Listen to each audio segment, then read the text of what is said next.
सलाम आदाब जय हिंद दोस्तों, मैं लिबासुफ़ा। आप देख रहे हैं SNN चैनल पैगामे हक़। महाराष्ट्र में इलेक्शन की गहमागहमी है और महाराष्ट्र का एक शहर मुंब्रा जो हमेशा से सुर्खियों में बना रहा है। यहाँ पर कई उम्मीदवार हैं जो इस बार मैदान में हैं, लेकिन आज एक ऐसे उम्मीदवार से आपका तारुफ मैं करा रहा हूँ जो मुंब्रा का बेटा है, जो मुंब्रा का लाडला है और जिसको मुंब्रा की आवाम उनके कामों के ज़रिए से पहचानती है। इंसानी ज़िंदगी की जो बुनियादी सहूलत हो, चाहे वो एजुकेशन हो, चाहे वो लाइट हो, चाहे वो पानी हो या दीगर साफ़ सफाई का मामला हो, सैयद पठान ने हमेशा उस पर आवाज़ उठाई है। और आज MIM की तरफ से 149 मुंब्रा कलवा विधानसभा से उम्मीदवार हैं। आइए सबसे पहले SNN चैनल पर सैयद पठान साहब का इस्तकबाल करता हूं। सैयद पठान भाई, तहे दिल से इस्तकबाल है। क्या देख रहे हैं, किन मुद्दों पर इस बार आप मुंब्रा की आवाम से मुतालबा करेंगे कि वो आपको वोट दें? जी, अस्सलाम वालेकुम रहमतुल्लाहि व बरकातुहू। पहले तो मैं आपका बहुत बहुत शुक्रिया अदा करता हूं कि आपने यानी मुझे मौका दिया मेरी बात आवाम तक पहुंचाने के लिए। देखिए कि जैसा कि आपको पता होगा कि मुंब्रा कलवा में MIM ने मुझे यहाँ पर मौका दिया है। बैरिस्टर असदुद्दीन ओवैसी साहब ने मुझ पे भरोसा किया है क्योंकि वो जानते हैं मेरे शहर की आवाम मुझ पे भरोसा करती है और इंशाअल्लाह ताला मैं इन दोनों का भरोसा पूरा करूँगा और यहाँ पर से पूरी तरीके से कंटेस्ट करूँगा। और जैसा कि आपने कहा मुद्दे देखिए कि हमारे शहर में आज टोरेंट सबसे बड़ा मुद्दा है और आपने देखा कि ये मेरे लिए कोई चुनावी मुद्दा नहीं है, ये मेरे लिए हमेशा गौर फिक्र की बात रही है। आपने देखा 2019 में भी जब टोरेंट शहर में आ रही थी तो मैंने मीम उम्रेकर के साथ जा करके उसके खिलाफ भूख हड़ताल की और उसको कहीं हद तक आने से रोका क्योंकि मैं इसके जुल्म को समझता था, जानता था। आपने देखा कि जब टोरेंट 2019 में यहाँ के जो मौजूदा विधायक है वो जब MLA बने पिछली बार, फिर उनकी जब वो सरकार बनी महाविकास आघाड़ी की, तो उसके बाद 2020 में टोरेंट को रातों रात उन्होंने हमारे शहर में लाया। उसके खिलाफ कंटिन्यूसली मुसलसल मैंने उसके खिलाफ यानी एहतजाज किए, मैंने धरने आंदोलन किए और आपने देखा किस तरीके से अभी 1 साल पहले भी मैंने इसके खिलाफ 10 दिन की भूख हड़ताल की। जब मुझे पता चला कि टोरेंट का जुल्म बढ़ने वाला है, करीबन 500 करोड़ का जो बकाया है टोरेंट हमारे शहर से PD के रूप में वसूलने वाला है, मैंने उसके खिलाफ भूख हड़ताल की और कहीं हद तक उसके जुल्म को मैंने रोका। तो कहीं ना कहीं टोरेंट सबसे बड़ा मसला है और आप यकीन जाने कि अगर हमारे शहर ने हमको मौका दिया, अल्लाह ने हमें ये इज़्ज़त दिलाई, तो इंशाअल्लाह ताला हम सबसे पहले टोरेंट को इस शहर से हटाएंगे।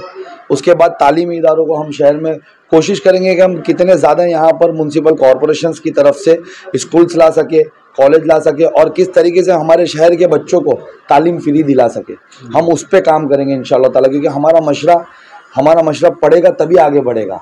कोई भी कौम की यानी तरक्की तभी मुकम्मल होगी जब उसको तालीम हासिल होगी। तो हम तालीमी इदारों पे काम करेंगे। आपने देखा पिछले 15 सालों में हमारे शहर में एक भी स्कूल नहीं बढ़ाई गई और जो प्राइवेट स्कूल बढ़ाई गई तो उसकी फ़ीस वगैरह आप सब जानते हो कि हमारे लोग एफर्ट नहीं कर सकते। हमारे पास डाटा ऐसे है कि करीबन लॉकडाउन से अभी तक 4,500 बच्चों को ड्रॉप आउट किया गया स्कूलों से, क्योंकि हमारे शहर में ये तालीम और टोरेंट दोनों साथ में कहीं ना कहीं फैक्टर बहुत ख़तरनाक चल रहा है।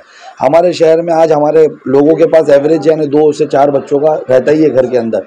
तो माँ बाप या तो एक बच्चे को पढ़ा पा रहे और एक बच्चे की फीस टोरेंट के बिल भर रहे, या 2 बच्चे हैं तो 2 बच्चों को पढ़ा पा रहे, 2 बच्चों की बिल टोरेंट का फीस भर रहे। तो हम दोनों चीज़ों के लिए सबसे पहले हम उसके लिए जाएंगे।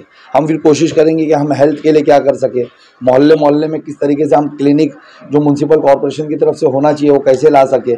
हम इस शहर को म्युनिसिपल कॉरपोरेशन की तरफ से, गवर्नमेंट की तरफ से, स्टेट की तरफ से जो फैसिलिटीज़ आ सकती है वो कैसे हम हमारे शहर को ला करके इसको कैसा खूबसूरत डेवलप कर सकते हैं वो कोशिश करेंगे। जी सैयद भाई, अभी 2 दिन पहले भी और आचार संहिता लागू होने से पहले मुसलसल M गेट पर MM वैली कब्रिस्तान का जो भ्रष्टाचार है और आखिरी आरामगाह है, सारे मुसलमानों को वहाँ पे जाना है। 2 दिन पहले अभी क्रिश्चियन कम्युनिटी भी वहाँ गई और मैंने उनका इंटरव्यू किया। उस इंटरव्यू में भी आपके हड़ताल का मैंने जिक्र किया। खोजा कम्युनिटी के बगल में 15 कुंटा जो है वो क्रिश्चियन कम्युनिटी का भी, वो भी बहुत परेशान है और यहाँ के विधायक डॉक्टर जितेंद्र अहवाड और कारपोरेशन पर उन्होंने सवालिया निशान उठाए। क्या कहेंगे, पूरा मामला क्या है कब्रिस्तान का? और वो ये बात ये भी कह रहे थे असल कब्रिस्तान ये नहीं है, ये क्रिश्चियन कम्युनिटी के जो लोग आए थे, मेरे पास इंटरव्यू है, चल चुका है, मैंने उसमें आपका नाम लिया है, बाकायदा मैंने पूरा कवर किया है। कह रहे थे ये असल कब्रिस्तान नहीं, कब्रिस्तान उनके पास जो आरटीआई थी। वो पूरा मामला क्या है कि जो आखिरी आरामगाह पर भी यहाँ के डॉक्टर जितेंद्र अहवाड और थाना कारपोरेशन सियासत कर रही है। देखिए, हम वही तो कह रहे हैं ना, आपने देखा कि हर मुद्दों को लेकर के मैंने जब भी मेरे शहर के साथ कोई गलत चीज़ होते देखी, मेरे शहर में कोई बड़ा भ्रष्टाचार होते देखा, मैंने उसके खिलाफ आवाज़ उठाई है। कब्रिस्तान के टाइम पे भी आपने देखा होगा कि मैंने कितना विरोध किया कि हमारे को जो अर्बन डेवलपमेंट से जो कब्रिस्तान की जगह दी गई है, हमको वो जगह पे कब्रिस्तान दो। आप क्यों हमको जो स्लाटर हाउस हमारे लोगों के लिए रोजगार आ रहा है इस शहर की तरफ से कहाँ दी गई थी सैफ भाई? इसलिए उस दिन पत्रकार सवाल कर रहे थे, मैं चाहता हूँ आप ही के जरिए से वो पैगाम दें। देखिए, अर्बन की तरफ से आज जहाँ पर आप आते होंगे तो एलाइट करके बिल्डिंग बन रही है, इनके ही कोई नज़दीकी बिल्डर नदीम खान मेरे ख्याल से उनका नाम है, वो बना रहे हैं वहाँ पर। वो हमारे कब्रिस्तान की जगह है, और जो जगह पे आज कब्रिस्तान चालू कराया गया वो हमारे स्लाटर हाउस की जगह। तो हमारा यही मुतालबा था ना कि आप क्यों ऐसी चोरी करते हो हमारे शहर में, क्यों हेरा फेरी करते हो? जब हमारे को अर्बन डेवलपमेंट की तरफ से कब्रिस्तान दिया गया, स्लाटर हाउस अलग दिया गया, तो आप दोनों को अलग अलग दीजिए हमको। आप क्यों हमारे को यानी स्लाटर हाउस की जगह पे कब्रिस्तान दे करके, इसमें इन्होंने दोहरी मार मारी हमारे शहर को। एक तो आपको कब्रिस्तान इलीगल दे दिया, कब्रिस्तान की जगह बिल्डरों को भेज दी, स्लाटर हाउस की जगह पे कब्रिस्तान दे दिया, आपके रोजगार का जरिया छीन लिया। आप ये सोच को समझिए, ये मानसिकता को समझिए। मैं यही लोगों को जगाना चाहता हूँ, समझाना चाहता हूँ कि आप जिनको आज सेकुलर चेहरा समझ रहे हो, वो किस तरीके से आपको बर्बाद किए हुए आप समझिए। अगर आज सोचिए 15 एकड़ का कब्रिस्तान हमारे शहर में आ जाता तो मेरे भाइयों को रोजगार लगता, इस शहर के युवाओं को रोजगार लगता। बस स्लाटर हाउस वहाँ आ जाता तो कहीं ना कहीं ये स्लाटर हाउस नहीं देना क्या हमारी रोजगार को मारने की बराबर नहीं है, हमारे शहर के युवाओं की रोजगार छीनने के बराबर नहीं है। तो ये बहुत बड़ा खेल हुआ हमारे साथ। आज कब्रिस्तान भी इलीगल है, आपने देखा 13 दिन में वहाँ स्टेशन पे बैठा रहा, आप जैसे लोगों ने आकर के मेरा साथ दिया वहाँ पर। 13 दिन में 4 बार म्युनिसिपल कॉर्पोरेशन की तरफ से लोग मेरे पास आए, 4 अलग अलग मुख्तलिफ लेटर्स लेकर आए, लेकिन एक भी लेटर कब्रिस्तान के ताल्लुक से सही नहीं थे। आप सोचिए, अगर वो लेटर सही होते या कब्रिस्तान सही बना होता, क्या मुझे 13 मिनट भी बैठने दिए होती म्युनिसिपल कॉर्पोरेशन या पुलिस वाले या विधायक के चमचे? मुझे 13 मिनट भी बैठने दिए तो मैं 13 दिन वहाँ बैठा रहा, लेकिन इनके पास कोई जवाब नहीं था। अब आवाम इनको समझे और आवाम इनको जवाब दे। आज हालत क्या बने हुए, आज बीजेपी ने किस तरीके से हमारे लोग का हाल किया है। आप सोचिए, देश भर के अंदर जो हमारे लीगल मस्जिद है, ईदगाह है, कब्रिस्तान है, उस पर हमलावर है ये बीजेपी के लोग।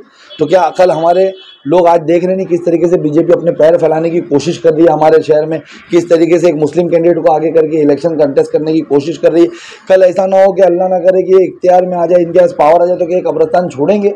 ये कब्रिस्तान पे भी बुलडोजर चलेगा। तो कहीं ना कहीं हम लोगों को साजिश को समझना होगा और हम लोगों को इसके खिलाफ खड़े होना होगा। आप वही जगाने की कोशिश करें, कब्रिस्तान इल्लीगल है, जैसे कि मेरे क्रिश्चियन समाज के भाइयों ने भी आपको बताया। अगर उनके पास कोई आरटीआई है तो मुझे अभी तक उनसे बात नहीं हुई इस ताल्लुक से, मैं ज़रूर रब्ता करूंगा। वो पेपर मैं भी लोगों के सामने लाऊंगा कि देखो ये और एक खुलासा सामने आ रहा है। अब तो आप लोग जागो, आप लोग कब तक यानी ऐसा सोए रहोगे, तब तक आप यानी गुमराह रहोगे, कल सब बर्बाद हो जाएगा हमारा। मेरे पास उनका नंबर मैं भी दे रहा हूँ। सर भाई, इतनी कमियाँ आप जो यहाँ 15 साल से विधायक आप कह रहे, मुमरा में कुछ हुआ ही नहीं है, जबकि डॉक्टर जितेंद्र अहवाड और उनके जो साथी हैं बाकायदा वो ये बात कह रहे हैं कि आपकी बार इस बार आवाम उनके कामों के बेस पर उन्हें वोट देगी। जोहू का चौपाटी का रेती बंदर पे वो जिक्र करते दुनिया का। 2019 में डॉक्टर जितेंद्र अहवाड के मिलो फेस्टिवल में 3 चीज़ें प्रमुख थी, हज हाउस था, उर्दू घर था और एक चीज़ और था, मुझे भी तो कहीं नज़र नहीं आता। लेकिन क्या काम किया है जो आवाम के सालों, और आवाम भी कहती है डॉक्टर जितेंद्र अहवाड ने मुमरा को बदल दिया है। वाकई में मुमरा को बदल दिया है। पहले मुमरा में ना भाईचारगी थी, आज भाईचारगी नहीं बची। आज आप देख रहे किस तरीके से यानी मुमरा आपस में गुटा आपस में यानी नारेबाजी कर रही है, आपस में लड़ने खड़े हो जा रहे जगह जगह पर। वाकई में मुमरा को बदल दिया इन्होंने। आज मुमरा वैसा नहीं रहा जैसे इनके आने से पहले था। हम अमन से रहते थे, हमारा शहर खूबसूरत था, हमारे शहरों में बिल्डिंगों की झोपड़पट्टी नहीं बनी हुई थी, हमारा शहर एक अच्छा खूबसूरत शहर था। आज आप देखिए ना, जिधर भी नज़र घुमाएं आप, आज नाले गटरों से हम परेशान हैं। वाकई में मुमरा इन्होंने बदल दिया। मुमरा को अब बदलाव की, असल बदलाव की ज़रूरत है। अगर मुमरा को अपने असल बदलाव चाहिए तो अब मुमरा को यानी इनको बदलना होगा। अब तक इनका नारा था कि हमने मुमरा बदला, इंशाल्लाह ताला अब मुमरा नारा लगा रहा है कि हम आपको बदलेंगे, और इस बार इंशाल्लाह ताला बदलाव आएगा। सैफ भाई, मुमरा की फ़िलहाल आपको क्या लगता है, क्या क्या ख़ास बुनियादी ज़रूरियात हैं जिनको सैफ पठान लेकर आवाम के सामने जा रहे हैं? इसलिए कि ये जो तस्करा हो रहा है नाले का, गटर का, रोड का, जहाँ तक मुझे इल्म है तो कारपोरेशन और कारपोरेटर का काम होता है। एज एमएलए सैफ पठान मुमरा की आवाम से क्या अपील करेंगे? देखिए, जैसा आपने कहा, बेशक ये सब काम जो होते हैं नाले गटर बनाने के, ये कॉर्पोरेशन के काम होते हैं, लेकिन हमारे विधायक ने यहाँ तक ही लोगों को महदूद कर दिया है। कहीं आना, कहीं रोड के ऊपर एक नारियल फोड़ देना कि मैं इस रोड की ओपनिंग कर रहा हूँ, कॉर्पोरेशन का काम। नाले के ऊपर एक नारियल फोड़ देना कि मैं नाले की ओपनिंग कर रहा हूँ, कॉर्पोरेशन का काम। गटर की ओपनिंग कर देना, उसका काम। ये सब काम थोड़ी होते हैं। अरे आप हमारे शहर के अंदर एजुकेशन के लिए कुछ लाएं, आप हमारे शहर के अंदर हेल्थ के लिए कुछ लेकर आए, आप हमारे शहर के अंदर यानी रोजगार के लिए कुछ लेकर आए। ये सब काम इन्होंने किया नहीं। जब आप असेंबली में किसी को भेजते हो तो आप उम्मीद करते हो कि आपके शहर के डेवलपमेंट के लिए वो कुछ लेकर आएंगे, आपके शहर में कुछ ऐसी स्कीम्स लेकर आएंगे जिससे यहाँ के युवाओं को फ़ायदा होगा। अगर वो आवाम मुझे मौका देती है तो इंशाल्लाह ताला, जैसा मैं आपसे कह रहा हूँ कि हम सबसे पहले जो कमीशन के चक्कर में इन्हें टोरेंट जैसी कंपनी हम पे मुसल्लत की है, हम सबसे पहले उसका कॉन्ट्रैक्ट रद्द करवाएंगे यहाँ से। अगर हम आवाम ने हमको मौका दी तो जैसा मैं आपसे कह रहा हूँ, मैं वादा करता हूँ कि मैं इस शहर से मैं पूरी कोशिश करूंगा कि मेरे शहर के बच्चे फ्री तालीम हासिल करें। मैं म्यूनसिपल कॉर्पोरेशन से प्राइवेट स्कूल से ज़्यादा बेहतर स्कूल बना करके इस शहर में लाने की कोशिश करूंगा। मैं कॉलेजेस लाने की कोशिश करूंगा। मैं यहाँ पर हेल्थ के लिए, जैसा आज हॉस्पिटल आपने देखा, इनके आने से पहले पास हुआ हॉस्पिटल, 400 बेड का हॉस्पिटल पास हुआ, आज 100 बेड का बना दिया गया। 100 बेड का होने के बावजूद, हमारे पैसों से बनाने के बावजूद भी वो प्राइवेट कर दिया गया। तो जिस तरीके से प्राइवेट की लानत इनने हम पे मारी है, मैं वो सब कैंसिल करवा के आप किसी को चुन के दोगे तो क्या उम्मीद करते हो गवर्नमेंट से फैसिलिटीज लाए? लेकिन ये तो सब प्राइवेट फैसिलिटी खुद करवा रहे हैं। आज हॉस्पिटल प्राइवेट हो गया, हम उसको वापस से गवर्नमेंट का बनाने की कोशिश करेंगे। प्राइवेट का जो है हम कैंसिल, ठेका रद्द कराने की कोशिश करेंगे। हम उसको कोशिश नहीं, हम उसको कैंसिल करवाएंगे इंशाल्लाह ताला। और हम शहर में और भी मोहल्ला क्लिनिक्स हो, हॉस्पिटल्स हो, वो लाएंगे इंशाल्लाह ताला। तो हम इस शहर के हेल्थ पे, रोजगार पे, तालीमी इदारों पे, इंशाअल्लाह ताला एजुकेशंस पे, हम यहाँ पर इन सब पे काम करेंगे। हम देखेंगे हमारे बुजुर्गों के लिए नाना नानी पार्क बनाए जाए इस शहर के अंदर। जो जगहों पे इनके लोगों ने इनके इख्तियार के वक्त कब्जा करके बैठे, हम वो कब्जों को वापस लेकर के इंशाअल्लाह ताला वहाँ पर सही से शहर को बसाएंगे। एक ब्लूप्रिंट हमारे पास तैयार है, इंशाअल्लाह ताला हम उसके छाछे से हमारे शहर को बसाएंगे और अच्छा खूबसूरत शहर ये बन के रहेगा इंशाअल्लाह। ये तो आपके कामों की बात होगी। मैं भी एक ऐसे पत्रकार हूँ, 14-15 साल से शहर मुमरा में रहता हूँ। भाई समाजी तौर पर इस वक्त शहर मुमरा में नौजवान नशे की तरफ बड़ी तेज़ी के साथ भाग रहे हैं और उसी वजह से पुलिस चौकी के भी जो मामलात हैं वो बढ़ रहे हैं। इसके पीछे का पूरा क्या गेम है, क्या आप ये हमारे दर्शकों को, हमारे नाज़रीन को आप बताएंगे, और इसके लिए सैफ पठान क्या करेंगे? देखिए, आपने क्या देखा नहीं कि जब भी नशे का कोई बड़ा पैडलर, जब भी उस पर पुलिस का हाथ आया है तो उसके लोकेशंस कहाँ के पाए गए? ये मैं नहीं, ये टाइम्स ऑफ इंडिया की न्यूज़ कह रही है, ये मिड डे की न्यूज़ कह रही है, ये उनके आर्टिकल कह रहे हैं कि एक बहुत बड़ा पैडलर जब उसको पुलिस ने ट्रेस किया तो उसके रात के 1:30 बजे का लोकेशन विवियाना मॉल के आसपास कोई बड़े नेता के घर का पाया गया। तो कौन है ये पैडलरों को कौन सपोर्ट करता है? क्या आपने देखा नहीं कि इनके कॉरपोरेटर्स, इनके जितने भी कॉरपोरेटर्स हैं, उनके ताल्लुक किसके साथ है? अभी हाल ही में एक अमृत नगर के कॉरपोरेटर के एकदम खास जाने वाले को भी मुमरा से पकड़ा गया एक ड्रग्स पेडलिंग में। तो कौन नशा हमारे शहर में ला रहा है? किसकी सोच ऐसी है कि नशा इस शहर में ला दो और तालीमी इदारे इस शहर से कम कर दो ताकि यहाँ का नौजवान हमेशा नशे में मुलविस रहे? देखिए, आप खेल का मैदान, युवाओं को किस तरीके से टारगेट किया जा रहा है आप वो सोचिए। हमारे शहर से हर खेल का मैदान गायब कर दिया गया, बिल्डरों को दे दिया गया सिर्फ पैसे के लिए। आज हमारे शहर में खेलने का एक मैदान नहीं, युवा खेलेगा नहीं तो नशे की तरफ जाएगा। हमारे शहर से जितने भी स्कूल रिजर्वेशन की ज़मीन है सब कब्जा करके बिल्डर को दे दी गई। आज हमारे शहर का बच्चा पढ़ेगा नहीं तो नशे की तरफ जाएगा। नशे का कारोबार भी यही लोग ला रहे हैं यहाँ पर शहर में। तो ये कारोबार भी कर रहे हैं, आपको मार भी रहे और हमारे शहर को नशे की जैसी लानत में रोक भी रहे। अगर इंशाअल्लाह ताला अल्लाह ने मुझे इख्तियार दिया तो आप जानिए कि एक विधायक का ये इतना पावर होता है ना कि वो नशा रोक सकता है अपने शहर से। मुझे कुछ भी नहीं करना है, मैं आप जैसे पत्रकारों को लेकर के, हमारे शहर के उलमाओं को लेकर के, हमारे सीनियर सिटीजन्स को लेकर के मैं सिर्फ पुलिस कमिश्नर के पास जाकर के बैठ जाऊंगा। मैं धरना, मैं यहाँ से वहाँ पैदल रैली करके सिर्फ नाटक नहीं करूँगा कि मैं नशा रोकना चाहता हूँ, मैं वाकई में रोकना चाहता हूँ। आज उनके पास ज़्यादा ताकत है, मेरे पास वोट बैंक नहीं है, मेरे पास ताकत नहीं है, तो इसलिए मैं नहीं रोक पा रहा हूँ। आप मुझे इख्तियार दीजिए इंशाअल्लाह ताला, मैं उसको नशे को रोकूंगा। आज जैसे मेरे पास आप बॉम्बे कॉलोनी में देखिए, अल्हम्दुलिल्लाह यहाँ कोई पेडलर नहीं मिलेगा आपको, हम किसी को भी यहाँ पनपने नहीं देते, कोई नशा यहाँ बेच नहीं सकता। आप मुझे इख्तियार दीजिए, इंशाल्लाह ताला मैं वादा करता हूँ पूरे मुमरा से नशा रुकेगा। और मैं ज़्यादा कोई यानी उसके लिए एक्स्ट्रा काम नहीं करना है, मुझे सिर्फ पुलिस कमिश्नर के पास जा करके बताना है कि मेरे शहर में नशा बिक रहा है, आप इसको रोको। और जब कहावत है ना, हम जानते हैं कि अगर पुलिस दिल पे ले ले तो कोई मंदिर और मस्जिद के बाहर से चप्पल नहीं चुरा सकता, तो नशा कैसे बिकेगा फिर यहाँ पर। बस तकलीफ ये है कि जो अभी मौजूदा लोग हैं ये उनका कारोबार है और ये कभी भी इस पर रोक नहीं लगाना चाहते, इस वजह से हम नहीं रोक पा रहे। भाई मैं देख रहा हूँ कि बड़ी मेहनत कर रहे हैं, पूरे मुमरा का आप दौरा कर रहे हैं। आज से 4 या 5 साल पहले मैंने मुमरा स्टेशन से लेकर वाई जंक्शन तक, इसलिए कि ये मुस्लिम अक्सरियती इलाका है, यहाँ पर बहनें जो हैं मार्केट में जाती हैं, दीगर लोग ज़रूरियात के लिए जाते हैं, और पाकीज़गी यानी उनको तहारत एक बड़ा काम है, इसलिए कि उनको नमाज़ पढ़ना है, साफ़ सफाई जो है निस्फ़ ईमान है। एक टॉयलेट भी मुझे नज़र नहीं आया।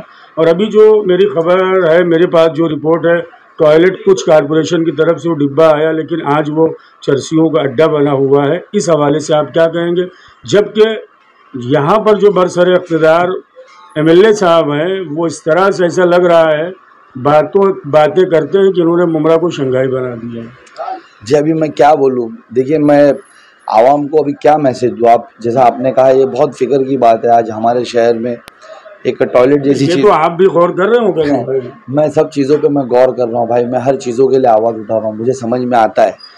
लेकिन अगर आवाम अभी समझेगी तो इंशाल्लाह ताला इस बार यानी बहुत सी चीज़ें बदलेगी। एक आप किससे उम्मीद कर रहे हो जिसका कोई विज़न ही नहीं है शहर को बसाने के लिए, सिर्फ के विज़न में जिसके साफ़ है कि मुझे कौन सी ज़मीन बिल्डरों को देना है, कमीशन बनाना है, मुझे क्या ऐसा गवर्नमेंट से आई हुई फैसिलिटीज़ है जिसको प्राइवेटाइजेशन करना है, प्राइवेट करना है और कमीशन बनाना है, तो उससे हम उम्मीद क्या करें कि उस शहर को कैसा बताएंगे। हम आपसे कह रहे हैं ना, और ये फ़िक्र भी नहीं उनको, क्योंकि ये थाना में रहते हैं, ये मुमरा कलवा कॉन्स्टिट्यूंसी की है भी नहीं कि ये फिक्र करे। कल मुझे बताए इनको क्या फ़र्क पड़ेगा। आज ये कह रहे हैं सारी चीज़ें ये पैसे के लिए कर रहे हैं। मैं एक इंटरव्यू डॉक्टर जितेंद्र अवार्ड का देख रहा था, 98 करोड़ का कह रहे थे मेरे ऊपर लोन है। तो वो इंटरव्यू मैंने भी सुना, वो इंटरव्यूअर ने उनसे कहा कि आप लोन चुकाओगे कैसा, लोन यानी हमारे, तो ये लोन और ये सब क्या आते हैं, ये देखिए ये सब बकवास बातें उनकी। अगर लोन था तो लोन का सबमिशन किया होगा ना उन्होंने, ऐसा तो कोई सबमिशन नहीं किया उन्होंने 98 करोड़ का, और 98 करोड़ का लोन था। तो मुझे पता है जो 100 करोड़ का बंगला होगा आजकल, जो भी बंगले में रहते उसकी कीमत क्या होगी। वो तो कह रहे हैं बढ़ेगी वैल्यू के साथ। वो अब बनी तो अभी है ना, अभी हाल ही में बनी है ना, यानी ये कुछ 4-5 साल पुरानी बंगला बना है ना। जब यहाँ आए थे तब तो नहीं था, 15 साल से विदायक है वो, तब तो नहीं था। आज जो बड़ी बड़ी गाड़ियाँ घूम रही है उनकी, उसकी वैल्यू क्या होगी। ये कितना भी छुपाने की कोशिश करें ना, कितने भी बहाने बनाए ना, लोग सच जान रहे, लोग समझ चुके। आज लोग उनको नकार रहे। आज मेरा शहर इन दोनों को नकार रहा है। आज मेरे शहर में कोई लुटेरा भी नहीं चलेगा, कोई बाजपाई भी नहीं चलेगा। इंशाल्लाह ताला इस बार मजलिस चलेगी, ईमान वाला चलेगा। नहीं सेब भाई, एक चीज़ और, क्या इनको एक तकब्बुर का नशा हो गया है 15 साल के बाद। इसलिए कि मैंने देखा एक सबीले मानो हुसैन का मामला था, चौकी में पहुँचा, और मुमरा का एक सीनियर पत्रकार समत जो बहुत साफ सुथरी छवि का मालिक है, इस्लामुद्दीन साहब जो है, मैं नाम गलत ले गया था, इस्लामुद्दीन साहब हमारे RNN के एडिटर जो है वो रज़ा अब्बास ने मुतवज्जह किया। मैंने लाइव प्रोग्राम भी किया था और आपको भी उसमें मदऊ किया था। क्या माहौल, मतलब आज क्या उनके नेताओं के एतबार से पत्रकार सवाल पूछे, उनके एतबार से काम करे, या मुमरा उनके एतबार से चलेगा? जी देखिए, ये हिटलरशाही तो चल रही है मेरे शहर में, और इसमें गलतियाँ हमारी है। हमने एक लोगों को बहुत मौका दे दिया, हम लोगों ने इनको इतना इख्तियार दे दिया कि हम इनके नगर सेवक चुन के ला रहे हैं, हम इनके MLA कंटिन्यूसली चुन के ला रहे हैं। तो एक तकब्बुर में इनको लग रहा है कि अब इनका ही राज है यहाँ पर, ये हर किसी से बदतमीज़ी कर रहे हैं। बहुत गलत हुआ। आज कोई पत्रकार है, उसका हक है, वो अगर सवाल पूछता है, उसके सवाल तीखे होंगे तो आपको जवाब देना है, आपको उससे बदतमीज़ी नहीं करना। आप मुझसे बेशक तीखे सवाल कर सकते हैं, अगर मैं सही हूँ तो मैं आपको जवाब दूंगा, अगर मैं चोर हूँ तो मैं पलट के बदतमीज़ी करूँगा, और मैं अगर घमंड में हूँ, तकब्बुर में, तो मैं आपसे बदतमीज़ी करूँगा। वाकई में ये शब्बीर का मामला बहुत ही गलत मामला है, उस पर हमारे इमाम हुसैन का नाम लिखा हुआ है। हमको उनकी रिस्पेक्ट करना चाहिए था, इनको उनकी ही रिस्पेक्ट करना चाहिए था। आज हमको उनकी ही रिस्पेक्ट करना चाहिए था। अरे हमको उनके सदक़े में ये कायनातें मिली है भाई, हमको उनके सदक़े में ये ज़िंदगी मिली है। आज इस्लाम जो ज़िंदा है उनके सदक़े में ही ज़िंदा है हमारे लिए। तो हम यानी उनको कैसा, उनके नाम की कोई चीज़ों को कैसा तोड़ सकते हैं। लेकिन सत्ता के नशे में यानी ईमान किस दर्जे का हो जा रहा है हमारा, कि बस यानी हमारे जो साहब है यहाँ पर इनके, उनको खुश करने के लिए कोई भी हद तक जा सकते हैं कि वो आने वाले प्रचार के लिए आने वाले, तो यहाँ पर इमाम हुसैन के नाम की शब्बिल भी है तो हम वो हटा देंगे कि हमारे साफ दिखना चाहिए सिर्फ। अरे बेवकूफ़, जिनके ऊपर तुमने जो छब्बील के ऊपर तुमने सोच रखी ना, इंशाअल्लाह ताला देखना अल्लाह किस तरीके से तुमको इस बार हार का सामना करवाएगा। ठीक है, सवाल आपने ये कहा भाई, एक इल्ज़ाम एमआईएम पर मुसलसल है और वो आप भी जानते हैं कि मुसलमानों को वोट काट कर बीजेपी को फ़ायदा करने के लिए एमआईएम के कैंडिडेट महाराष्ट्र में उतारे गए, क्या कहेंगे सैफ खान? भाई 288 सीटें महाराष्ट्र में, हम सिर्फ 15 सीटों पे लड़ रहे हैं। आप बताएं 15 सीटों पे हम किसी को नुकसान पहुंचा देंगे सरकार बनाने के लिए? अच्छा, हमारी क्या गलती इसमें? हमारे सदर साहब ने, बैरिस्टर असदुद्दीन ओवैसी साहब ने, इम्तियाज़ जलील साहब ने, दोनों ने लेटर लिखे हैं एमवीए को कि अगर आप इन फिरका परस्त सोचों को हराना चाहते हो तो आप हमको साथ में लें, आप हमको साथ में लेकर के कुछ सीटें हमको दे दें। क्या आप सोचिए, हम 15 सीटों पे आज लड़ रहे यूटी नहीं होने के बाद, अगर आप शायद हमको 8 या 10 सीट दे देते तो हम उस पर लड़ते। तो क्या आप हमको 10 सीटों के लायक भी नहीं समझते? आप मुसलमानों को 10 सीटों के लायक भी नहीं समझते? आप हमको साथ भी नहीं लोगे, आप हमको यानी मौका भी नहीं दोगे हमारे लोगों के लिए रिप्रेजेंट करने के लिए, तो हम क्यों यानी हम पे इल्ज़ाम लगा रहे हो? आप क्यों आप लोगों को झूठ भड़का रहे हो? अगर आपने हमको साथ ले लिया होता तो आप ये इल्ज़ाम लगा सकते थे। नहीं, वो चाहते हैं कि मुसलमान सिर्फ और सिर्फ इनका वोट बैंक बन के रह जाए, मुसलमान की लीडरशिप नहीं उभरे, मुसलमान यानी इख्तियार में नहीं आवे। आप सोचें ना, अगर 10 मुसलमान, इनको मालूम है क्या है, असेंबली में चले गए तो कल जब भी कोई फैसला हमारी कौम के खिलाफ होगा, कोई ऐसा बिल यानी हमारे खिलाफ पेश होगा, तो ये 10 लोग उसका विरोध करेंगे, ये 10 लोग उसको रोकेंगे। ये नहीं चाहते कि यानी ये लोग वहाँ पर आके हिस्सेदारी की बात करें, ये लोग आकर के अपने लोगों के लिए रिजर्वेशंस की बात करें, ये लोग आकर के अपने लोगों के लिए यानी भलाई की बात करें, अपने डेवलपमेंट की बात करें। इसलिए ये इस तरीके का इल्ज़ाम लगाते हैं। सच ये है कि हमने, हमारे सदर साहब ने एंड तक रुका था। आपने देखा मेरा टिकट कितना लेट फाइनल हुआ, सिर्फ इसलिए कि शायद कल यहाँ से युति हो जाए, तो हम शायद कंटेस्ट करें नहीं करें, वो फैसला आना बाकी था। कलवा मुमरा विधानसभा से क्या कलवा की आवाम भी आपको वोट देगी? और आखिर में कलवा मुमरा विधानसभा की आवाम से सैफ पठान की क्या अपील? जी, इंशाअल्लाह ताला मुझे पूरी उम्मीद है कि मेरे कलवा के जितने भी मेरे यानी लोग हैं वो वहाँ पर काम कर रहे हैं, और मुझे पूरी उम्मीद है कि जो सेकुलर सोच रखने वाले आज भी मेरे भाई लोग हैं वो लोग हमें साथ देंगे। वहाँ पर हमारे जितने लोग हैं, हमारे जितने यानी वहाँ पर बस्तियाँ हैं, वहाँ से हमको वोट मिलेंगे। हम लगभग वहाँ से 10 से 15 हज़ार वोट लेकर के मुमरा आएंगे इंशाअल्लाह ताला। और मुमरा की आवाम तो आपको पता है कि सबको नकार चुकी है। यहाँ पर इस बार एक नारा लग चुका है कि अब की बार स्थानिक आमदार, तो अल्हम्दुलिल्लाह स्थानिक में आप जानते कि हम हैं यहाँ पर, और हमने किस तरीके से जद्दोजहद किया हमारे शहर के लिए, ये भी यानी हमारे लोग जानते हैं। तो हमको पूरा भरोसा है कि इस बार एमआईएम को मौका मिलेगा और इस बार एमआईएम यहाँ पर फतेह होगी। अब की बार मुमरा का उम्मीदवार, मुमरा का एमएलए, ये नारा है एमआईएम की टीम की जानिब से। नाजरीन, ये इलेक्शन 20 तारीख को वोटिंग होना है, 30 को रिज़ल्ट आना है, फैसला आपके हाथ में है, सारी चीज़ें आपके सामने हैं। सैफ पठान भाई की जो कारकर्दगी है, जो मुमरा की आवाम के लिए इनकी खिदमात हैं, जो इनके काम हैं, हर जगह ये खड़े रहते हैं। फैसला आपको करना है कि आपको अपने बेटे सैफ पठान को किस तरह से देखना है। नतीजे के बाद फिर और मुस्तकिल जो मामलात होंगे सैफ पठान भाई की जानिब से, SNN चैनल पर आप देखते रहेंगे, RNN चैनल पर भी आप देखते रहेंगे। मैं लिबास वफ़ा आपसे चाहूँगा इजाज़त, इसी तरह देखते रहें SNN चैनल। वस्सलामु अलैकुम वरहमतुल्लाह।